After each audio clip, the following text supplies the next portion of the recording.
people feel it. We're all so much more intelligent. Go and get it. Go and do it. Make the most of who you are. And you know that they are celebrating your success. The world is your oyster. Let's talk about smart longevity strategies. As a Gen X mum, founder and podcaster, my days can be long and demanding.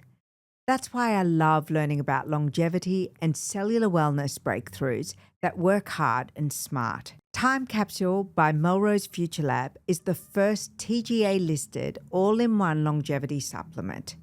It combines 12 clinically backed ingredients in one daily formula to support energy, metabolism, cognition, cardiovascular health, bone strength, and antioxidant protection. Powered by Lipisperse and Verisperse for enhanced absorption, it includes niacinamide riboside for cellular energy, resveratrol antioxidant defense, and berberine to support glucose metabolism.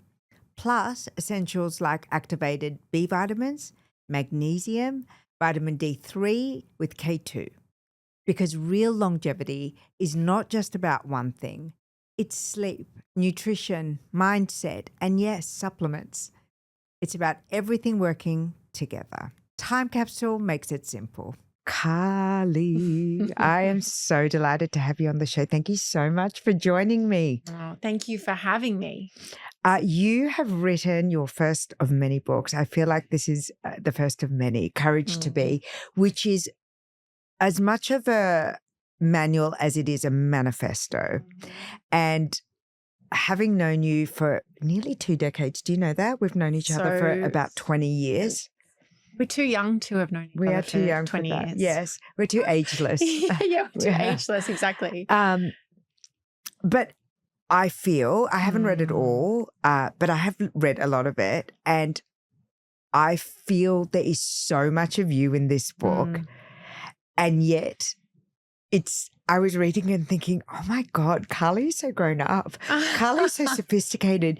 This is such great advice.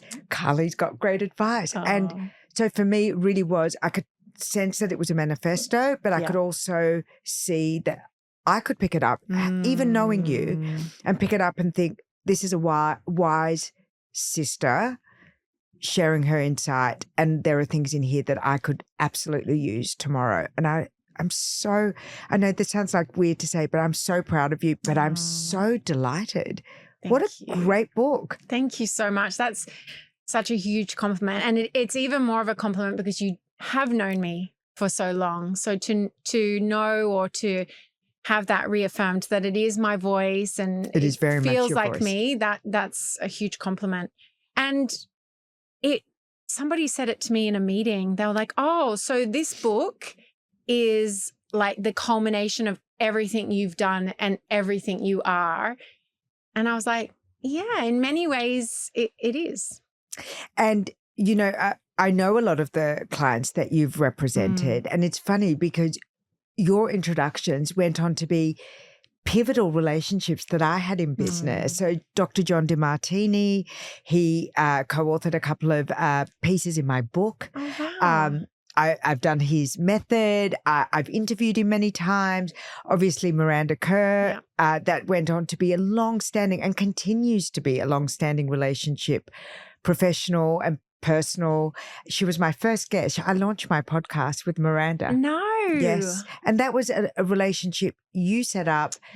I first met her with your brother Jay in New York, but the formal introduction was through you. And I think about when I said that there is so much of you in the book, the thing that I remembered, I don't know if you remember, but when you started to do your workshops and you wrote your template, you asked me to read it over. I don't remember that. Yes. And you said to me that you wanted to pivot your career to run these workshops. And it was so brave. And you had secretly, in silence, which is one of the things that you talk about, is you had developed this whole protocol, an entire workshop. And I remember when I read that manuscript and that template of the workshops you were going to lead, I thought, oh my God, she has taken every room she's been in, every scene she's been in, every conversation, and she has really understood what the essence of that successful trait is or what you need to do. And I think you, like, right before you even ran your workshops, you knew how to read a situation and go, what do I need to learn from this? I was really, when I created the workshop, it came from a place of a real sense of purpose. And it really was born from being on extended maternity leave, feeling incredibly invisible, having spent all of that time building the brands of other people, not thinking about my own at all, and realizing that if that was me, someone who was in the world of personal branding, and I wasn't doing it for myself, then there would be so many people that had just not even thought about their brand. And to me, that's quite upsetting because you've got basically, you're losing so many ideas, so many insights, so many stories. They're all trapped in individuals who are too afraid to put themselves out there. And so that sense of purpose, and also knowing that when you put yourself out there, you do open up your world and your life. And, you know, even what you just said in terms of how that connection with those two people then opened up a whole series of things. So many. Like, that's the beauty of connecting. But if people can't see you and they don't know who you are, they don't know what you do, it's very hard for people to connect with you. So yes, I was really driven to take all that I had learned from and seen and experienced from representing all of these amazing people and applying that and helping people who perhaps have never thought, what's my brand? You know, and how am I putting myself out there? The thing that I think you nailed, and you have had a lot of success. So I do want to kind of, I'm going to wager a bet you've heard about Carlii, but if you haven't, I think you are one of the only people teaching this concept that has absolutely somehow managed to avoid the ick factor of personal branding. Personal branding can be a little bit icky and it can be a bit cheesy, and people, I think the reason people don't do the work, so they will do coaching, they will do therapy, they will do lots of things, like even showing up on social media, whatever. But when it comes to personal branding, it feels a little bit rah-rah, cheeseball. Hey, here's my LinkedIn profile.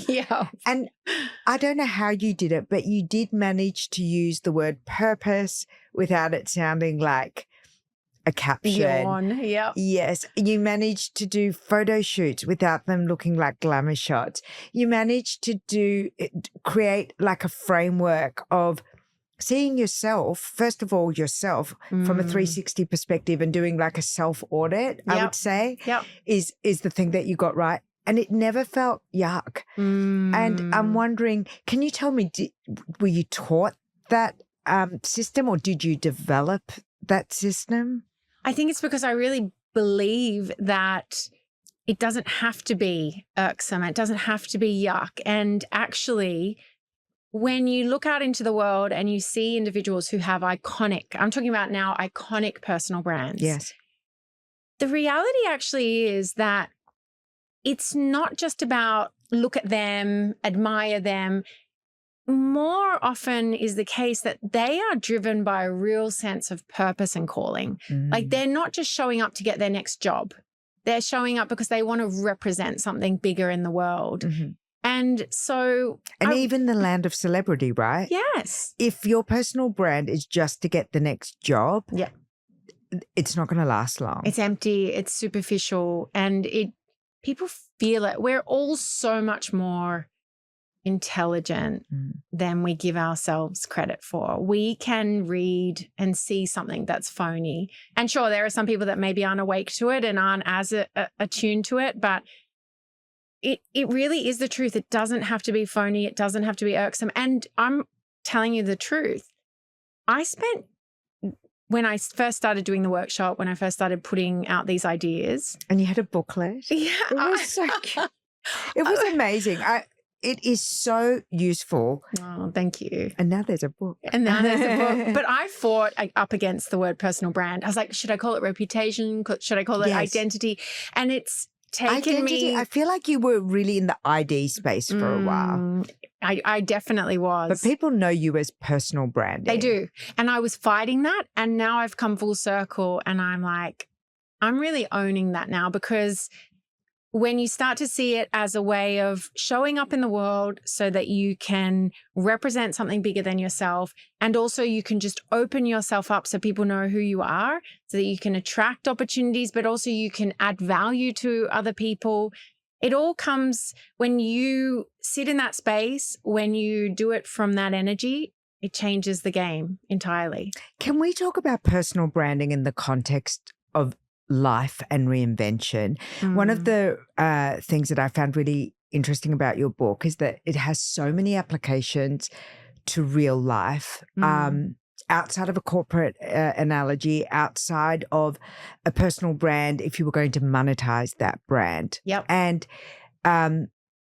there were parts of it that, like, for example, when you talked about your mom and the way that she opens, and I know your mom, and the way that she smiles first, and that's part of her personal brand. She's not doing it to win business. No, true.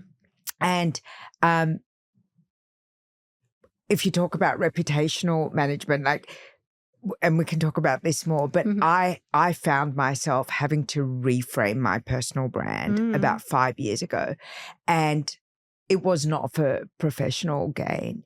It was for life pivoting. So it was post-menopause. It was after something that had really blown up publicly was out there, and it's going to be out there forever because it's on the internet. Yeah. And so I had to really, really, really think about, what does Bahar Etminan personal brand, not professional brand, what does brand Bahar mean? And do you know, to this day, I will still say, no, that's bad for brand. Love it. And I speak about myself as a brand. Yep. And I make decisions. And I can't help but think that that was your influence on me. Well, I mean that because I've never looked at personal brand before in any other context. It is a mindset, and it is a mindset shift. And you can apply that mindset to personal and professional. And I just think there's something really beautiful about that, where most people or some people might say, well, then that's fake and you're not being authentic. I would counter that with, well, actually, you're remaining authentic to who you want to be. Yes. You're being intentional to the life that you want to create. And one of the things that I do recommend often people do, because they lack that objectivity to see themselves, is when you, and I've done this myself, I'll sit in my office and I'll think, okay, exactly like what you just said. What would Carlii, or what should Carlii do in this situation? Carlii Lyon, the brand. And you're right also in saying that there is often different contexts, and in each of those contexts, we may bring a different part of our brand, or we may want to exhibit different traits, which doesn't make any of those contexts less authentic. Yes. And I think that's also a really important And part of brand management, if we were going to talk pure marketing, and we've both, I mean, that's kind of how we met, is understanding what aspect of your brand to flex or to highlight or to put forward for particular situations. So if you start thinking of yourself as a brand, exactly as you said, having different versions of you. And I always think that women out of the sexes are the most multifaceted typically. Yes. Like, I'm not being absolute, but typically it would be that we inhabit more versions of ourselves in a lifetime. Yeah. And so if you think of yourself as a brand, so brand mother, where in the context of mother, what would your brand look like? You know, brand businesswoman, brand friend, brand lover, brand life partner, brand philanthropist, whatever it is. Yeah. And I think you're right. It's not that you're being disingenuous or lacking authenticity if you turn up as brand mother or if you turn up as brand businesswoman or whatever. It's just a different facet of you. And I think if you are thinking, what would Carlii, the brand, do in each of these situations, there becomes a congruency. Yes. That, like, if you look at it, like if your life was a mood board and you looked at it, you'd say, okay, I understand what that brand is all about. Like, even when she's a mum and even when she's a wife and even when she's an author, I get it. Because if I look at the mood board, there's a congruency. Yeah, so beautifully said. And it's very true. And it all comes back to, I remember, so I started thinking about this a lot when I was on extended maternity leave. And I remember that time being quite problematic for you because hard. And you're a very natural mother. You're very, very intuitive mum. Like, fun story. Carlii and Dom got married in Italy. Carlii was pregnant. Did you already? 3 months. Yeah. And I already had one. Yeah. And off they went and had this full scale overseas wedding. And you were sick, like you were unwell, but the show must go on. And Carlii was like, it's like, of course, I've got a kid. I've got another one coming. Yeah. What? Like, why would you stop? Yeah. And that's how you parented. But I felt like, having kind of watched you, being like this career woman was a really big part of your life. So when you put that aside, it really got you. Oh, it was a huge jolt. And, because I was representing at the time, especially Miranda, she was the it girl. Everyone wanted her globally. I mean, she still is. And so when and you would know this, when you're around that, people also want to be around you. And so I felt very wanted. I felt very influential. I was invited to all of the big parties, which is all, it's all the ego. Brand, but I really believed halo. that was, the halo, exactly. And then when I went on extended maternity leave, it's like nobody was calling. People weren't even responding to my emails. We've had that conversation. I remember. I know exactly who it was. It was so hard and it was very jolting, but it was also great.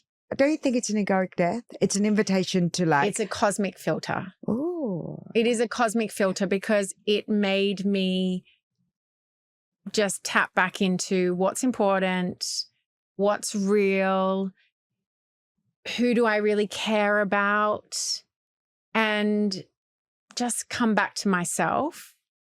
And actually that was also just such an important life lesson. Do you know one of the surprising parts of the book, and it actually made me very sad, is I had no idea that you had lost confidence in how you look.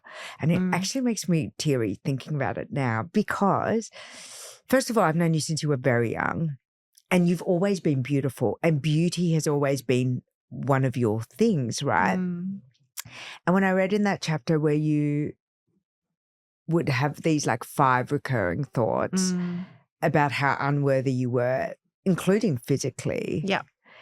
And Dom's reaction to that. And I know Dom worships you. Like I've been away with Dom where literally Dom went through Palm Springs just shopping for Carlii. Like that was his afternoon of joy. And like he sees you as like this perfect goddess and the world actually sees you as a beauty.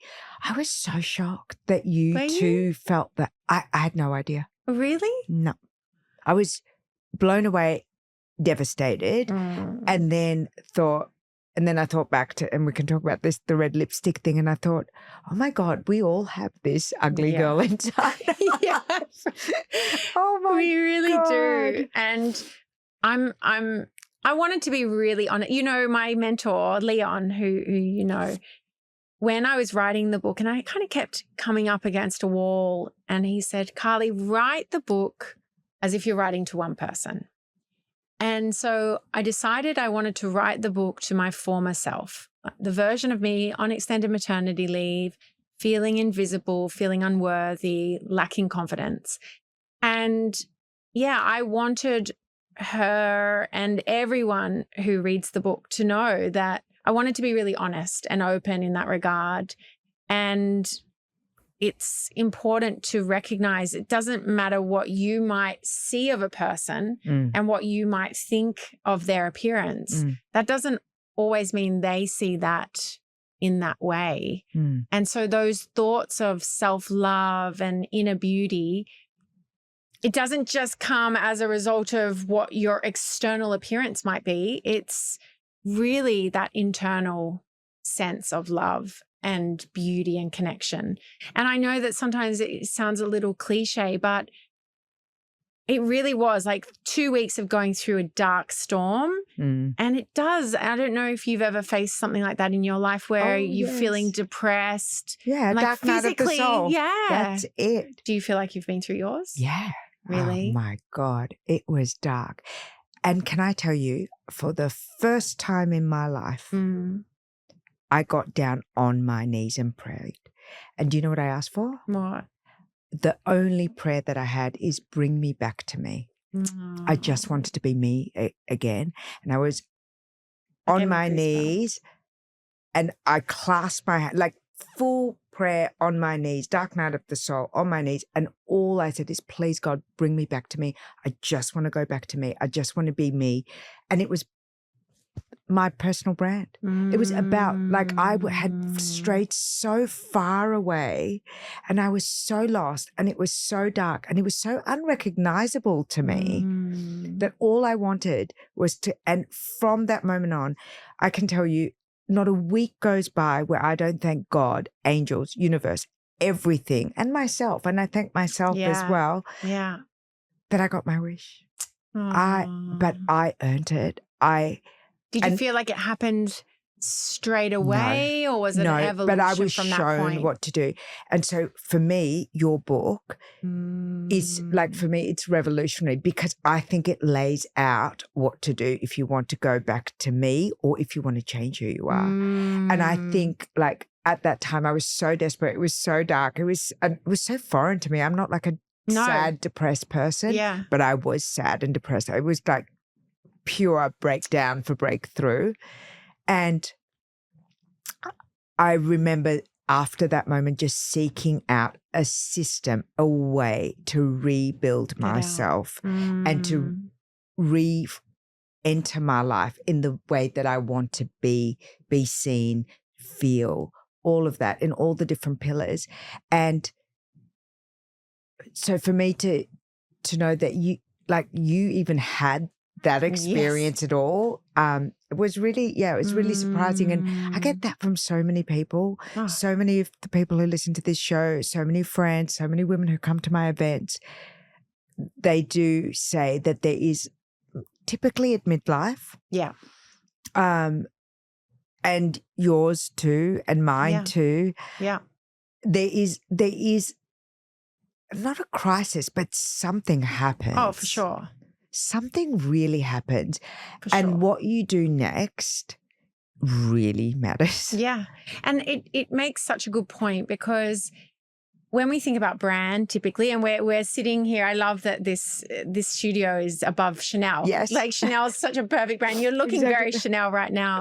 But when we think of the big brands out in the world, they're able to remain reasonably unchanged for a long period of time because they're inanimate. Yes. But we change, we evolve. Like anyone who's had children knows that one of the best ways to get clear on your priorities and values is have kids. Yes. Because you don't have time for anything else. Yes. So your personal brand does evolve, and it does help to sit down like what you did, like think about, what do I want it to be? How do I want to show up? And again, I just think that do you know I speak about it like that to Lily as well? I will say to her, darling, that is bad for brand. Yeah.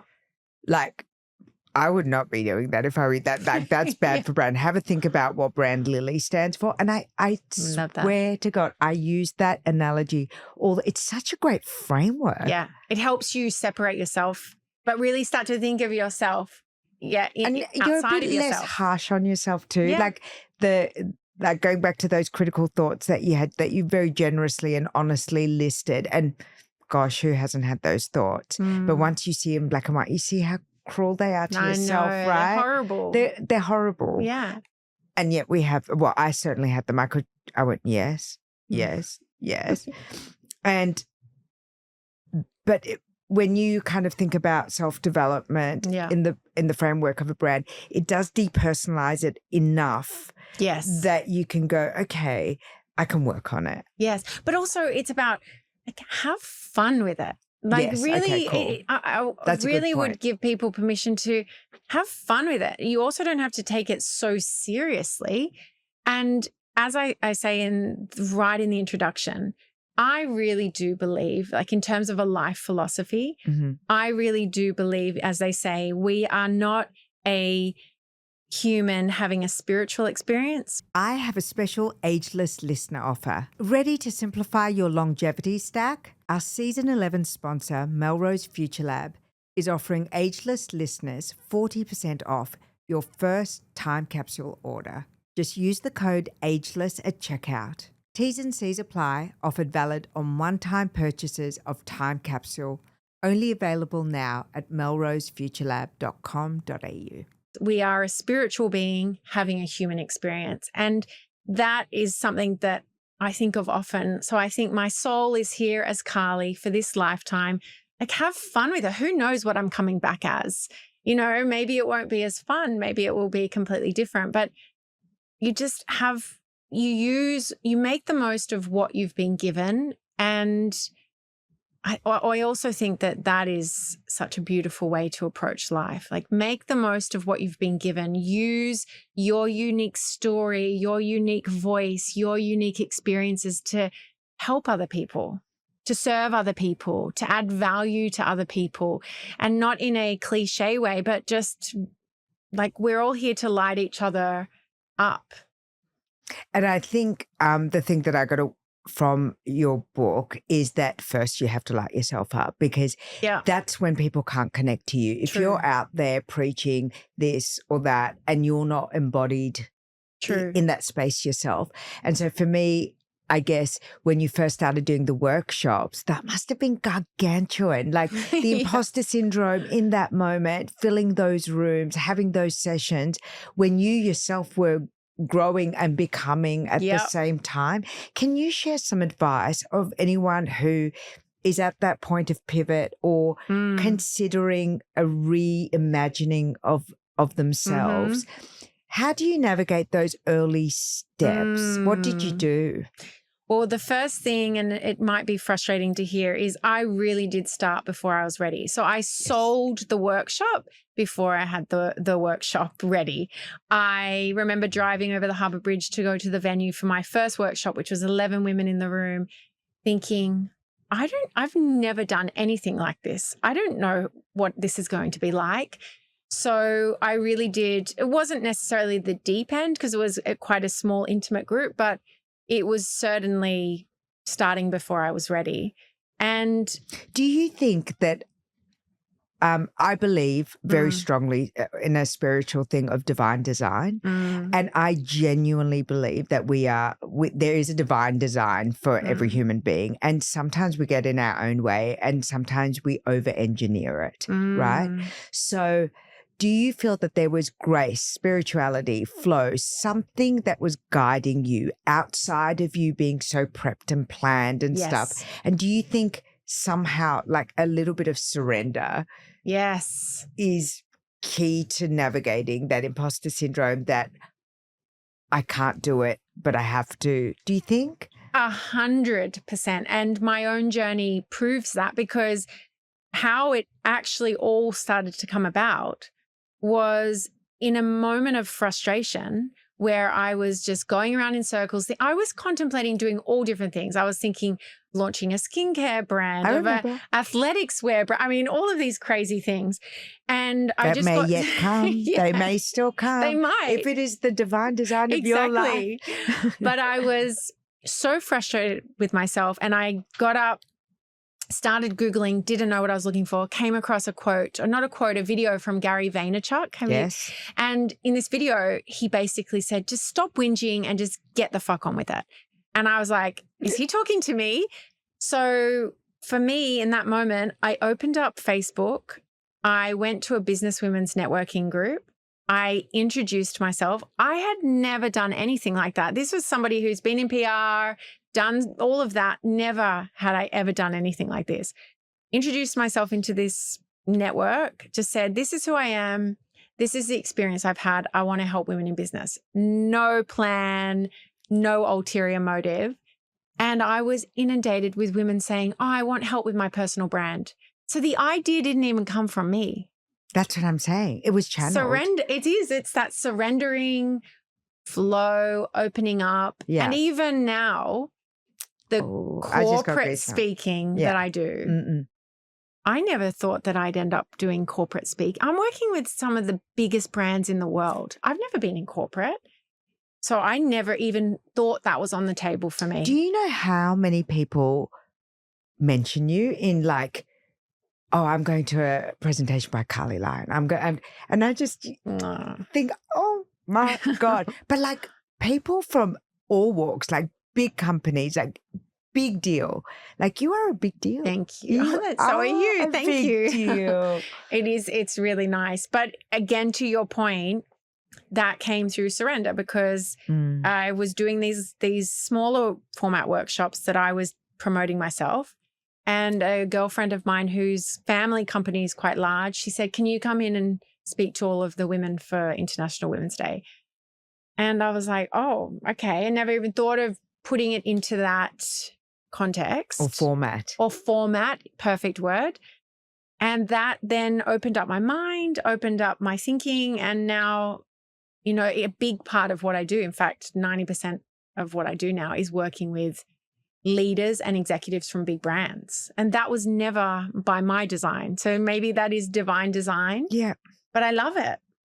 I've done so many weird and wonderful things in my life. Like absolutely, I don't know how they got gifted to me. Yeah. I can only say like something outside of me was guiding it. And I'll give you an example. You'll think this is funny. I don't know if you know this about me, but I went to New York one year. I think it was 1997 or 90. Must be 97. And this Tom Ford had just come into Gucci. This bag was really hot. It was a canvas bamboo hobo. Yeah. And everyone, all the it girls in New York had it. And I thought, okay, I'm going to bite the bullet. I'm going to open up a Saks Fifth Avenue credit card account and I'm going to put this bag on my credit card. Yeah. So I did that. And then I thought it was the fanciest, most stylish. Every time I put that bag on my shoulder, I just became a New York it girl.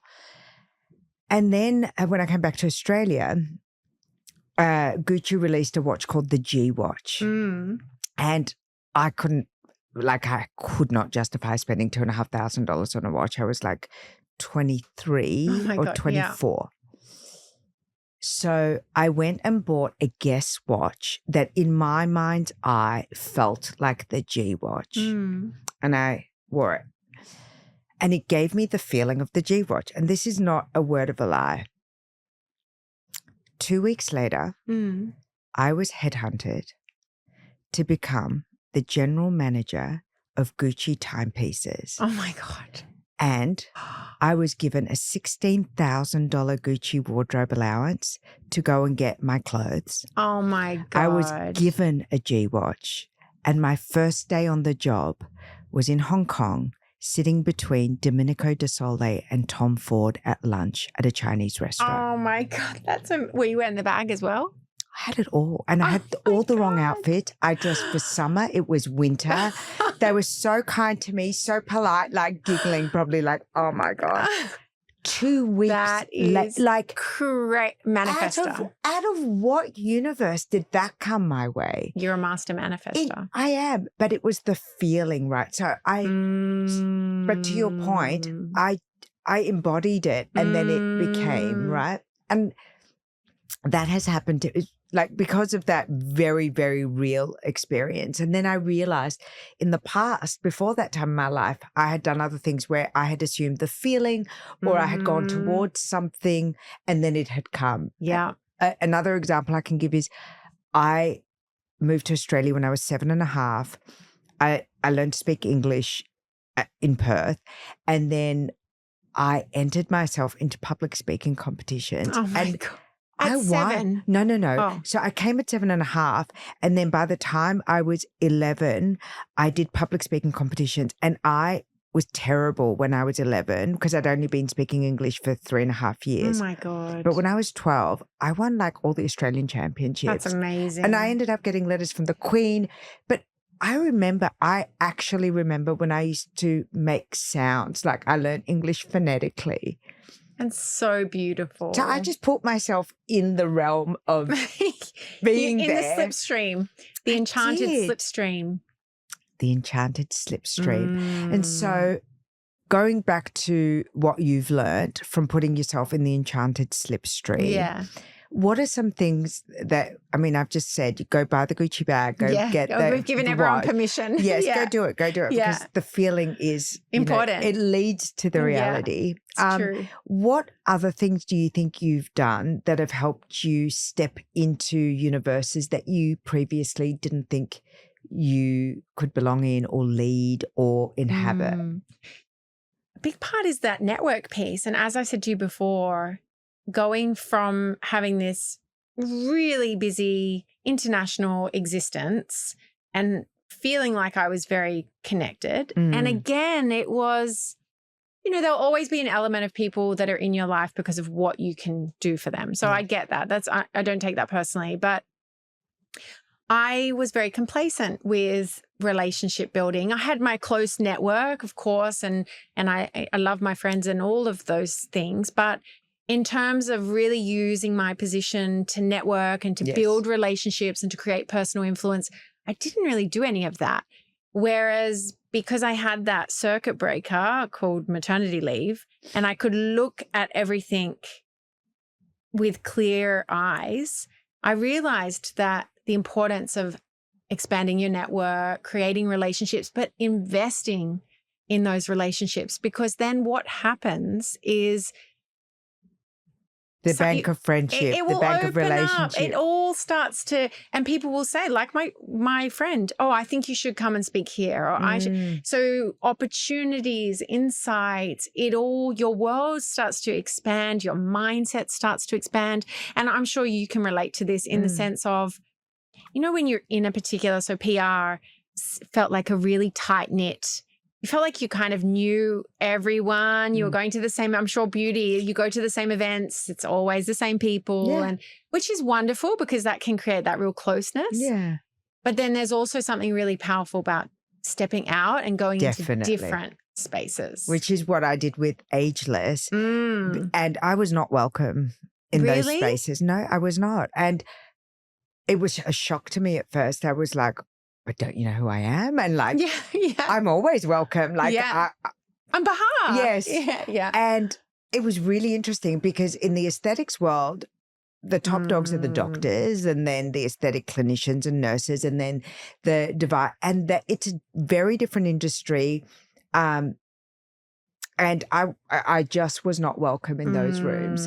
And I remember having to really step back and go, okay, what part of this do I want to be welcomed in? And what part of this can I let go of and not care about? Yeah. And where do I want to win and be seen here? Yeah. And I devised a strategy, a personal branding, like this is Bahar in this environment. Yeah. And I felt, because I kind of edited away and chiseled away at some of the things that wasn't needed. Yep. I was able to be a little bit more streamlined. Yeah. And just present a certain aspect of my personal and professional brand and that they could connect with. And that then led to success to the point that this podcast, Ageless Radiance Club, ranks 4th in the world in aesthetics. That is amazing. It's nuts. And I'm not a doctor. But not accidental. But so for a space that I was so unwelcoming. Yeah. You flipped the script. Yeah. Which is intentional. It was intentional. And then I realized and I wonder if you had to do this when you came back into like corporate after being on maternity leave. You don't have to bring all the versions of Carlii with you. No. And Carlii the spiritualist may not be necessary here. No.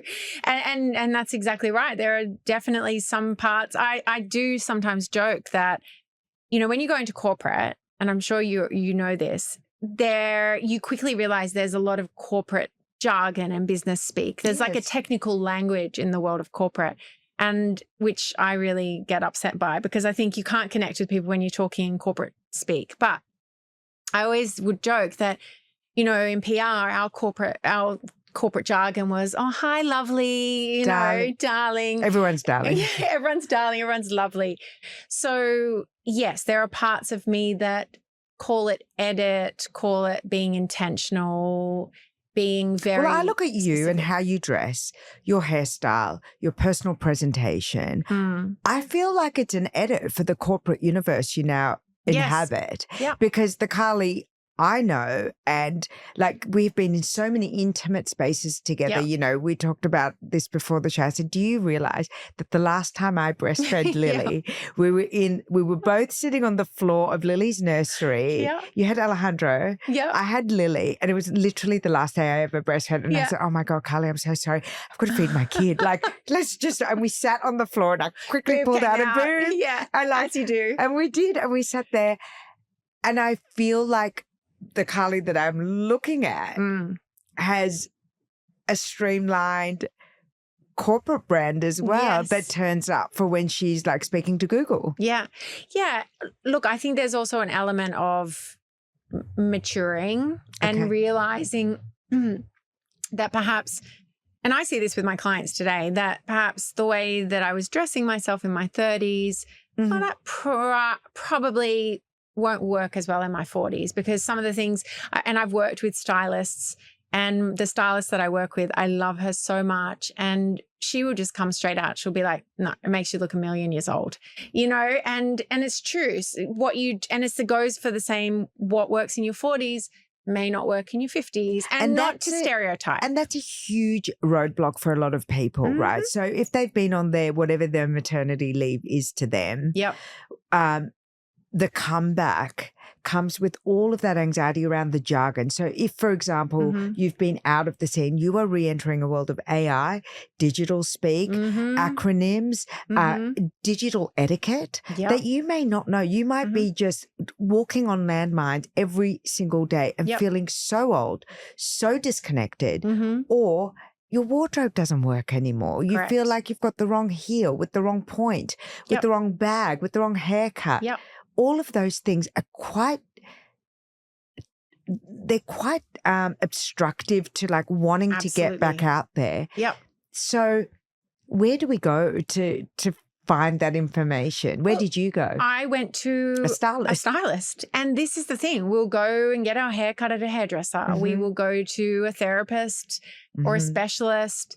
At the end of the day, there are stylists out there. I got a stylist. You follow them on social media. You see if you feel a sense of connection, of resonance.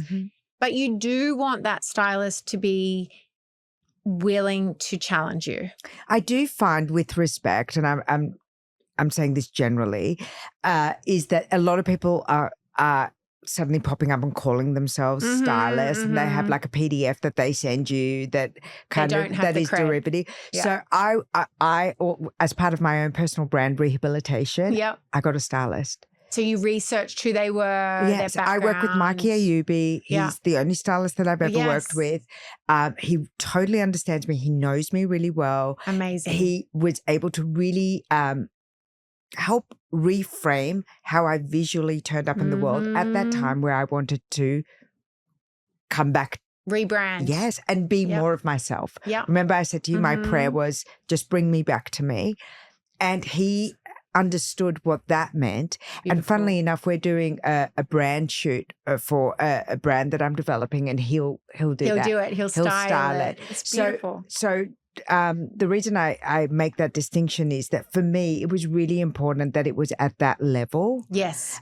So it wasn't someone who's, that just not starting out is a bad thing, but I wanted someone who really, truly, truly understood creating a brand. Yes. That's what I wanted out of the styling work. And it's such an important distinction, because I have seen situations where someone has been dressed by a stylist and it just doesn't look like them, and it doesn't looks like work. Instagram. And it's not right. So yes, do your research, get a sense of their credibility and who they're dressing, how they're dressing, and also connection. You do have to have that phone call and get a sense of, can I really like vibe with this person? Because it's such an intimate, Nat, who I work with, she says it's like she's like a psychologist when she takes our clients shopping, yes. because you're coming up against so many internal biases and ideas and hurdles that can stand in the way of us reinventing and just opening ourselves up to something new. But I've seen clients, and it does tend to be in that late 40s, early 50s. I have seen them the before and after, and they feel better. I know. They look better. Yeah, it happened for me. It happened for you. Yeah, and you're sending a different message to the world. Definitely. And it is, you said something really interesting. We go to hairstylists, we get our makeup done, we'll go to a psychologist, and yet the thing that is our presentation to the world, which is our clothes or second skin, we don't invest in, and no one ever teaches us. No. Think about it. School, we copy each other. Yeah, we might or wear we're in a uniform. Yes. Uni, we just look. Well, I mean, I don't know. The uni kids today look like, some of them just look like they've just got out of bed, because that's what's in fashion. Some of them look like supermodels. Some of them look like supermodels, gosh. but you don't get taught. No. And then all of a sudden, I do know this because I've spoken at universities. They are then propelled into a world of work. They have no idea what to wear, how to dress themselves. The number of interns that I've had, and I've had to say to them, you look wonderful. Not in this context. Yeah, in this context, we're about to go to a shoot, or we're about to do this. I'm taking you to meet a celebrity. Yeah. I would love for you to feel confident in this space. And you're going to feel more confident if you are It's the kindest thing that you can do for them. And the same thing goes on the other end of the spectrum. As you said, what I find a lot of people in their 40s, 50s, we are in a different world. Like, it is the whole online component, our digital presence. We didn't grow up with that. Thank God. We didn't grow up with that. So we're not digital natives. Yeah. So we have to, I do see some of the people that I know who in their space, they are the top of the top. They are experts in their area. And then I see how they show up on LinkedIn sometimes, and I go, oh, it's not sending that message to the marketplace. And it may just be that you need help trying to work out how to navigate. So just like your style, your online presence also, I do think it's worth getting advice and some expert opinion if you're feeling unsure. I do think that that's really worthwhile. I think so too. And I have always believed in experts. When Ageless Radiance Club was rescue.com.au, the tagline for Rescue was expert advice for a fabulous life. And my book, Rescue Me, was a makeover guide for a life more fabulous. And every chapter was written by experts. Yeah. I interviewed the experts. And this podcast, I don't claim to be the expert. I always bring in subject matter experts. Yep. And I love this as a free resource for anyone who is interested in the tip of the iceberg. Yeah. They get to have like an hour to listen in and say, does this feel good for me? Does this feel right? Then maybe off the back of this, they go and buy Courage to Be. Yeah. Then off the back of Courage to Be, they attend one of your workshops. And I think maybe it opens the door to them getting a stylist. Maybe it opens the door to them writing their own book. Like, I hope so. I think that there's enough wonderful expert information out there now for free that you can tap into. And then you can find the right version of it for you. Yeah, absolutely. I feel we would be remiss not to talk about red lipstick. Yeah, we definitely. And there's been quite a few people who have said that's been their favorite story and their favorite chapter. So would you like me to tell the story? I would love for you to tell the story. Okay. So the title of the chapter is Always Wear Red Lipstick, metaphorically speaking, but also literally. So the story goes that I was hosting a breakfast event for a product launch for Cora with Miranda. And as I admit in the book, working alongside a supermodel who extremely beautiful, as we all know. And so she's amazing. Beyond beauty, she's she's attractive. And she's attractive and she's very powerful. And I would always shrink around her, not because of anything she ever said or did. You know, she's the most beautiful, loyal, open person you'll ever meet. And wants to make everyone feel gorgeous. Everyone. So it was me. I was doing it to myself. I would make myself smaller. I would maybe not make as much effort to stand out because I was around her. And so one of the things that I did was I was thinking, okay, she's obviously the beauty in the room. I'm going to show up as the smart person. So I'd put on my glasses. I wouldn't wear necessarily a lot of makeup. And so I was at this breakfast, had my glasses on, didn't have any lipstick on, checking people off at the door.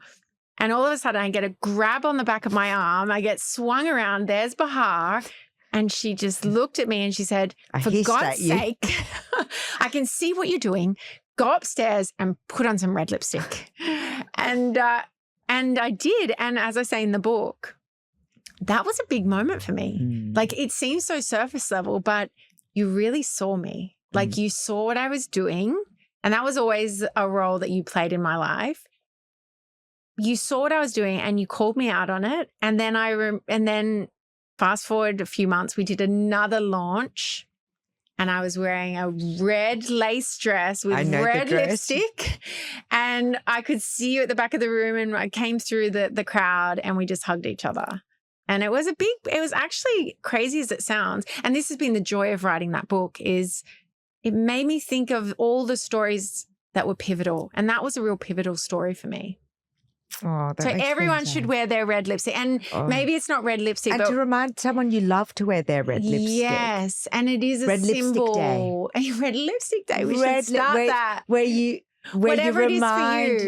remind your friends and loved ones it's time to wear their metaphorical red lipstick. Yes. Just like stand out and give them and yourself permission to just be seen for who you are, and also celebrate your own version. You know, we're talking about beauty in many ways on this podcast, like celebrate, enhance in any way you want, but celebrate your own form of beauty. Definitely. Now, I have a funny story, and I don't know if you remember this, but Carlii's great advice to me at the completion of my divorce from Lily's dad was also a ritual of beauty and cleansing. And she recommended... I think I know where you're going. So it was my birthday, and Carlii and some of my friends completely did this. They kidnapped me and we did this surprise birthday party. Yes. We went away. It was wonderful. But previous to that, we'd all been on this island called 4X Island that 4X Beer owned. And we had all been on this island together, which was an incredible experience. It was beautiful, surprisingly luxurious. Yes. And we were all early mums. We all had young kids. Yeah. It was such a break. Thanks for listening. Carlii had if you started enjoyed this on episode, this campaign, please subscribe to the channel. I had to get my vagina steamed. And consider leaving a review and rating it. That's the only way to close the chapter of my marriage and to begin again was to essentially have an opening ceremony for my vajayjay. And long before, I love that you brought that Gwyneth Paltrow was steaming hers. Yes. You were steaming yours. I did not steam mine. But yet, when they took me away and kidnapped me for my birthday, you brought a vaginal steam with you. I don't remember that. Oh, my God. I might have shut that out. God. My memory. But I think that that's also a metaphorical lipstick, red lipstick moment where, you say to a friend, it's time. It's time.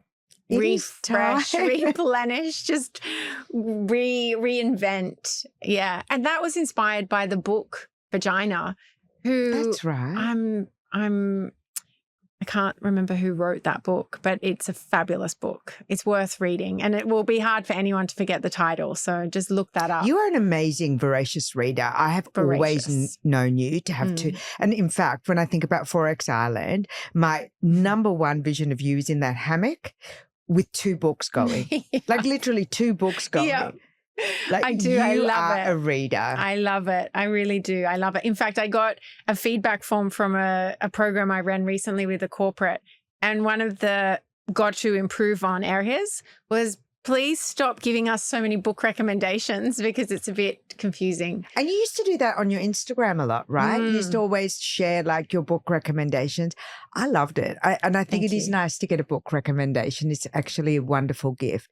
Now, I'm going to finish this podcast with a personal revelation. And I think it ties into a chapter in the book beautifully, that who you surround yourself with is key to your personal brand. And in full disclosure, Carlii and I haven't seen each other for 5 years or so. We had a friendship pause of 5 years. And this podcast and the publication of your book was a reason for us to reconnect and heal a rift in our friendship. And for me, it's been like the greatest joy. I was excited. I was giddy that we were going to meet today and record this episode. But I also think it's an enormously teachable moment about when it's time to say goodbye to things and to take personal space and to speak your truth, which I thought I had done at the time. Not so beautifully. And also when it's okay to say, it's time. We can do this. And you share in your book a chapter on friendships and what they mean to personal brand. And I'm wondering if you could share more about that. I think what you said about just honoring that you can pause. And you've got to remember it's like being in a marriage in many ways, being friends with someone for a long period of time. You're not the same person that you met them at the beginning. You're changing, you're evolving, things happen. The leadership role changes too. Like Everything who you are in the changes. hierarchy of the friendship. Those Everything moments changes. change, don't you think? 100,000,000%. And I have actually, and in many ways it's a ripple effect from, I won't call it a breakdown, but it was pause. That actually was also a real learning moment for me, because I think I've gotten much better at saying, okay, right now we need to pause. I need my space. We need to go on separate journeys for sometimes forever, sometimes just for the foreseeable future, and creating those boundaries. Because back to your question, why is it so important? The people that you're surrounding yourself with, it's when someone says to me, oh, I'm worried about tall poppy syndrome. I say, I've got the perfect solution. Go and plant yourself in a field of tall poppies. And when you're around people who, I look at my friendship circle, all of my girlfriends are just go-getters. They are out in the world. They're launching products. You've always been around famous people books. too. Superstars. I have, and that was more a professional connection, which has always been so amazing in terms of the influence and how that rubbed off on me. But also, it's like that red lipstick moment. If you have a friend who, instead of saying, oh, why would you bother? Don't worry about putting yourself out there, or just do what you're doing. Or there are people that have friends who will put them down for trying. And make them feel bad. So you can't be a tall poppy around them. Yeah, you can't. And they're competing with you in some ways.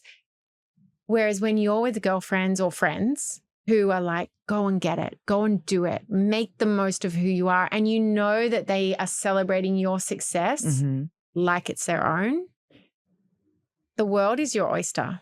Do you know my company name is Tall Poppy Events, proprietary limited? Oh, really? Yeah. I called it Tall Poppy for exactly that. Oh, I love that. And I set up that company 20 years ago. Did you? I did not know that. Yes. That's something I'm learning today. Yes. There you go. Yes. We're in a field of tall poppies in a field of tall poppies. And to your point, boundaries and evolution and growth in friendships and professional relationships, in rooms that you want to be in, rooms that you shouldn't be in, lipsticks you should be wearing and lipsticks you shouldn't be wearing. I think that it is such an important opportunity at midlife to just do it in a conscious way. And I feel like, to wrap it up nicely, your book is just such a conscious, easy to understand through parable, through story, through narrative, through quotes, through deeply resonating shares of like, who do you really want to be? You know, and who do you have the courage to be? Yeah. And I am just so happy for you, and I'm happy for anyone who picks up this book. Thank you. It's a gift. It's really a gift. That means so much to me. And, you know, as you admitted, you haven't finished the book yet, but what I end the book on is sharing the story of my very close, beautiful friend, Judith, passing away. And that was all very unexpected, to the point where... And devastating for you. It's so devastating. You know, I spoke to her on Wednesday thinking, oh, you know, I'll speak to her again on Friday. She was gone, and I never got to say goodbye. And you know, you lose someone, there's trauma in that. But also I was so traumatized by the knowing that she was on the precipice of launching a namesake brand. And at her funeral, her eldest son came up to me and handed over this small vial of body oil that came from her range. Oh. And on it said, Magnum Opus, life's greatest work. And I thought, the world will never experience that. Well, maybe that's your brand, That darling. was the gift that Judith gave me. That was so the gift when to help you other said, people. Well, I don't know. I think, like you said before, I've got all these crazy ideas for brands. Like, you and Judith were twins, and that's the first time I met you. You know, when you came brand to makers, her. Yes. So I don't know. Yes, that's the gift she gave you, but I think there's more to come. More to come. I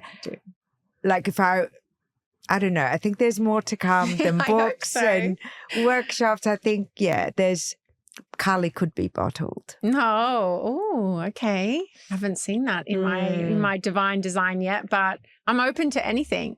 Yes. So thank you. Thank you for doing this and making this happen. And I just want to say, watching your reinvention, and I've always known that about realignment, beautiful word. You've always, from my perspective, been someone who is that absolute go-getter, just takes opportunities, makes things happen. I've always seen you as one of the bravest people that I've known. And I've always looked up to you, even though you're not that, you know, we're nearly the same age, but I've always looked up to you. I've always felt like there's that sense of Baha would know what to do in this situation. There's that you're a real leader. You embody all of that. And I'm just really proud of what you've achieved, and the way that you've just you just keep pivoting in the most beautiful, natural, totally makes sense way. For me, the pivoting, and I've learned this as I've gotten older, it's just growing. It's evolution. Yeah, it's just growing into all the different things. It's like if I was in a container, I don't feel like I'm going right or left or right. I feel like I'm filling the space. Yeah. And I feel like sometimes doing what I'm doing now, it just would have been completely inappropriate at 25. Oh my God, no one would listen to you. Completely inappropriate. No. So I feel like we're just the tall poppies in the field, and we're growing, and we're and poppies bend with the sun. Yes. And, I feel like there are so many exciting things to come. I'm enjoying midlife. It's the most me I've ever been. Love it. And I'm looking at so many people. And I'm looking at you, and I can see from when you were transitioning out of your maternity leave, where I knew you were so unhappy. Yeah. Not because you didn't love being with the boys, but there was something missing. Yeah. I can see that you're enjoying midlife. Oh, I'm loving it. Yeah. I love it. I think it's the best time ever. If you paid me $1 million to go back to my 20s, I would say no, thank you. No, thank you. 40s is amazing. And we're both so blessed to have our beautiful children, to have that chapter, and to know, okay, that Yes. And now it's my time. It's my time. It's my time. And we don't care about what other people think. It's great. Yes. Yeah. Darling, thank you so much. What a joy. Thank you so much. Thanks for listening. If you enjoyed this episode, please subscribe to the channel, sign up for our free newsletter, and consider leaving a review and rating it. This really helps the channel grow and reach new audiences.